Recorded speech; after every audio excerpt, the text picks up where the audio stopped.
My name is John Christensen. I'm the director of the museum. This is the Nevada County Narrow Gauge Railroad Museum. We're part of the Nevada County Historical Society. We're one of their 3 museums. Our museum or group was established on August 25th, 1983.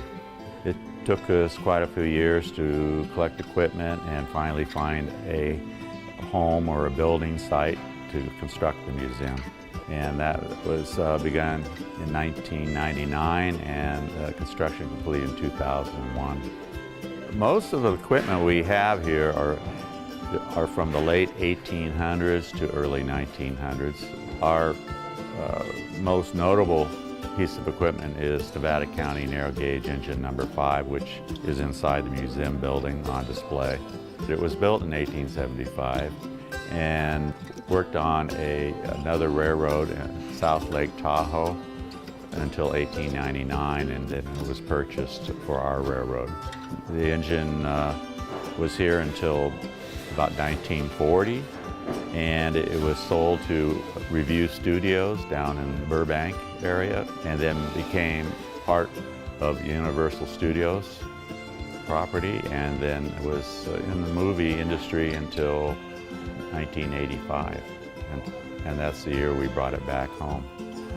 As a child, I had a railroad running right near our house, so the Santa Fe. So as a kid, I'd hear the whistle of the train and I'd take off to go watch it.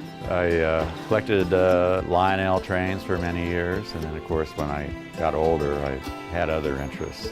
The shop right now is my favorite part of the museum because this is where we do all our restoration work.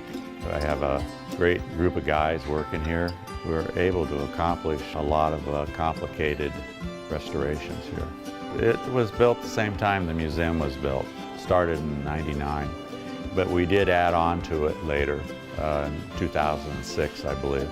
So it expanded the shop, it's given us more room to work and store some of the equipment. Take the car behind me, for instance. That's a 1904 built Denver and Rio Grande Western stock car. That car, when we started on it, was literally falling apart. It demanded our attention, and so we finally brought it in, dismantled it completely. What we decided to do was reverse engineer this car back to as built. There were a lot of changes made to the cars, so we had to do a lot of research, reverse engineering it back.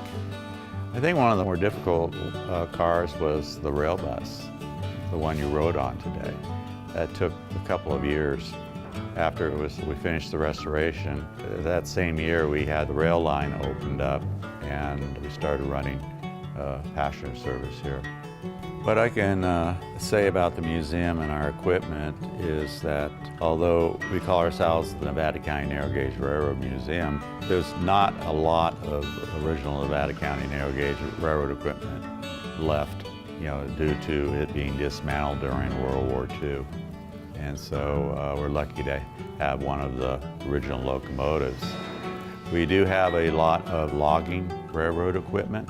We were fortunate that the West Side Lumber Company operated until 1961, and a lot of this equipment was still around for us to acquire and restore.